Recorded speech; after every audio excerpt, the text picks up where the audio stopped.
Hi, I'm Linda Matthews, and in this video I'll be showing you how to make your own printable envelope style folios using this junk journal template set. The template set includes 12 templates including cover, pockets and embellishments. The templates come in two styles, one with a border for a vintage style finish and one with lined edges for a clean edge finish. The templates come in three different formats.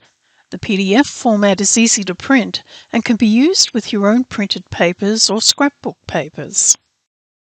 The PNG format can be used in a photo editing program such as Photoshop or Photoshop Elements and other similar programs, and gives you more creative options for designing using digital papers. And the Canva frame templates can be used in Canva. The template pages are designed to print on US letter size paper, however you can also use A4 size paper. The PDF templates are easy to use with your own printed papers or scrapbook papers. Open the PDF template file and select the page that you want to print. In the Print dialog box, make sure that the page scaling option is set to none so that the template prints at the correct size. The wording for this may be different depending on the software that you use. Insert a sheet of printed paper or scrapbook paper into your printer and then print the template page. To get started designing using the PNG format files, open one of the PNG templates in your photo editing program.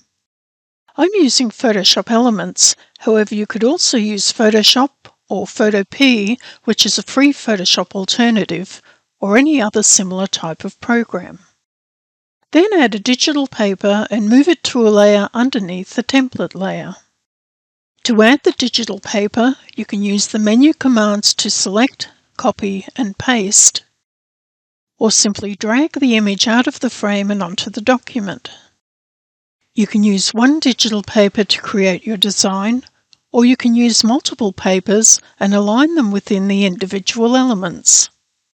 To design my folio, I'm using papers from the Country Charm printable paper pack.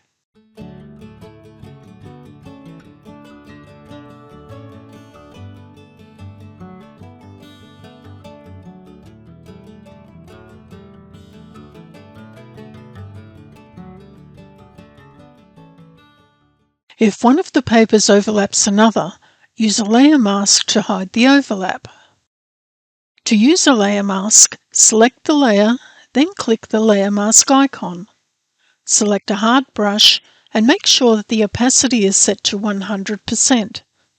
Then select the color black and brush away the overlap.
Once you've finished designing, you can save the files in JPEG format for printing at a later time.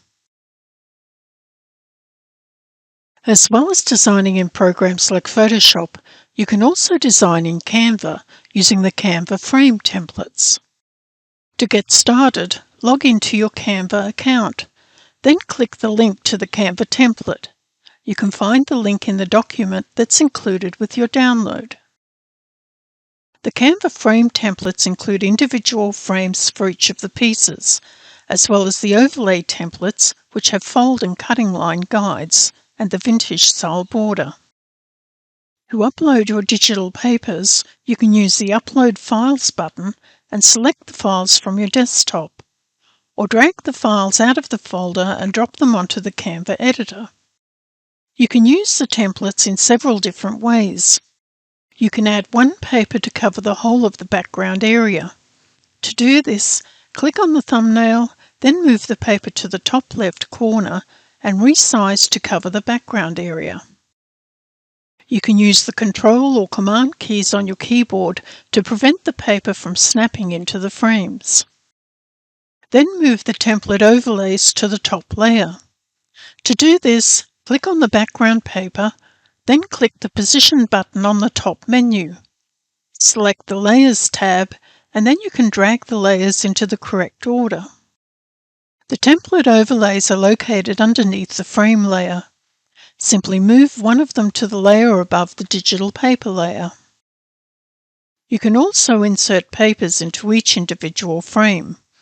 To do this, drag the paper over the frame until it clicks into place. To adjust and resize the paper, double-click on it and move it around using the handles. When you're done, click on the background to exit. All the other pages can be designed in the same way.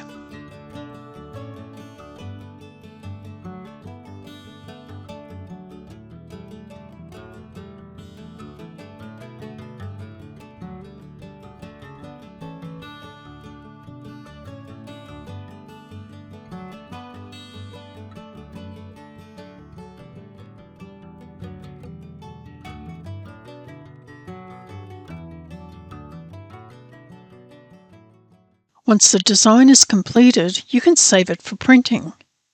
Click the Share button and then Download. Select File Type PDF Print and make sure to check Flatten PDF. Then click the Download button. Once all the templates are designed, print the pages onto cardstock. Make sure to print a backing design on the back of the cover and flaps pages.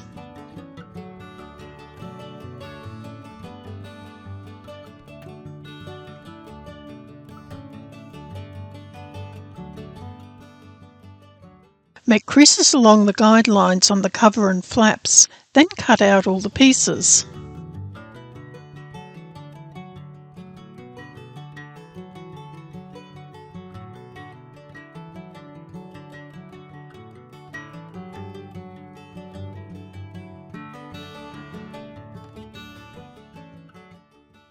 To make the cover, press the creases with the bone folder.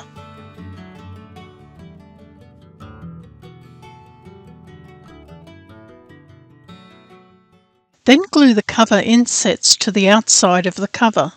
With the insets glued on, the cover becomes thicker and more sturdy. On the bottom section, you can glue either an inset piece or you can use one of the pockets, which is the same size.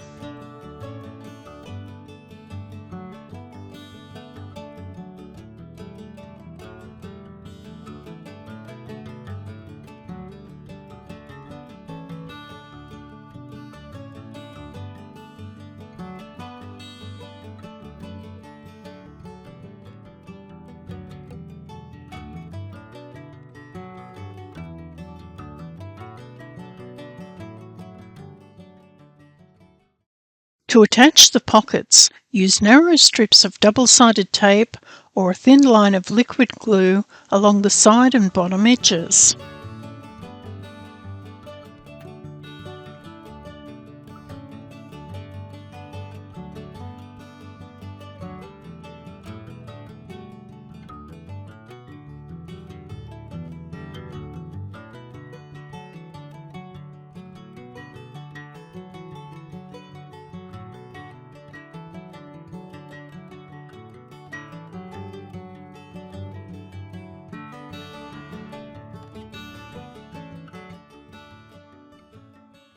To attach the inside flaps, fold over the inside tabs and press with the bone folder. Then apply some double-sided tape or craft glue along the tab sections. With the cover and the flap sides facing up, carefully centre and align the side edges on the centre section of the cover over the tab sections and press in place.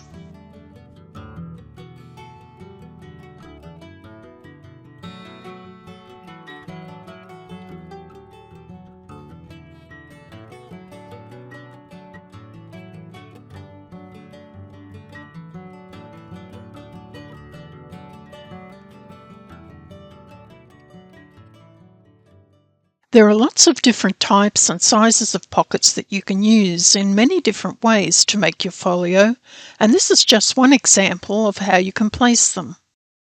To attach the pockets, apply some narrow double-sided tape or a narrow line of liquid glue along the bottom and side edges of each pocket.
You can use a piece of ribbon or cording to wrap around the folio and use as a tie closure, or you can use the included buttons.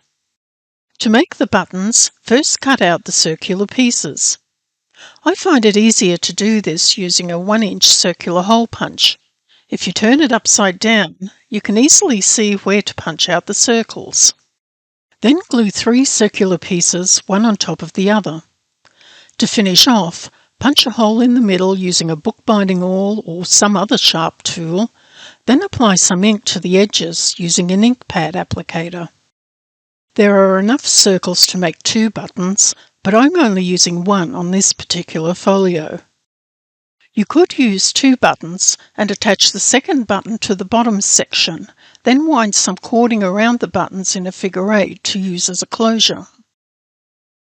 Using a pencil, make a mark along the centre of the front fold-over flap about 1 inch up from the bottom edge, then punch a hole using a bookbinding awl. To attach the button, push a metal brad through the hole in the button and the front cover, then secure on the underside. You can hide the sharp prongs of the brad and embellish the inside of the flap by gluing on the butterfly shape.